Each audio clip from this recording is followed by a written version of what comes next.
بسم الله الرحمن الرحيم. الحمد لله رب العالمين والعاقبة للمتقين، والصلاة والسلام على نبينا محمد وعلى آله وأصحابه أجمعين.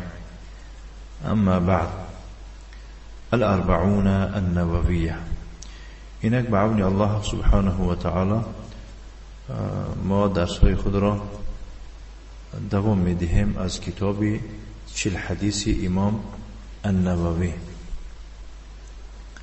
قال الإمام الحافظ الفقيه أبو زكريا يحيى بن شرف النووي رحمه الله تعالى: الحديث السادس والثلاثون. يعني إمام حافظ فقيه أبو زكريا يحيى ابن شرف النووي الله رحمتش کند فرمود حديثي 36. عن أبي هريرة رضي الله عنه عن النبي صلى الله عليه وعلى آله وسلم قال: من نفس عن مؤمن كربة من كرب الدنيا نفس الله عنه كربة من كرب يوم القيامة، ومن يسر على معسر يسر الله عليه في الدنيا والآخرة، ومن ستر مسلما ستره الله تعالى في الدنيا والآخرة، والله في عون العبد ما كان العبد في عون أخيه، ومن سلك طريقا يلتمس فيه علما سهل الله له به طريقا إلى الجنة، اللهم ارزقنا.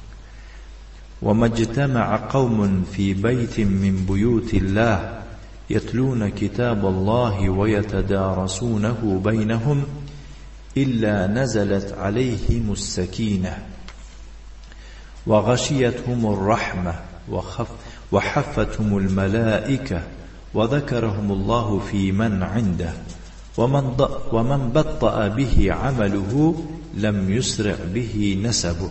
رواه مسلم بهذا اللفظ. یعنی حدیثی 36 گفتیم از ابو هریره رضی الله عنه روایت میکنند که پیغمبر صلی الله علیه و علی آله و سلم چنین گفت: یعنی هر کی مسلمان را از اندوه، از غم، از اندوه های دنیا رها کند، الله تعالی او را از اندوه، از اندوه های قیامت رها کند. و هر کی درمانده را آسان کند، الله تعالی بر وی در دنیا و آخرت آسانی رساند.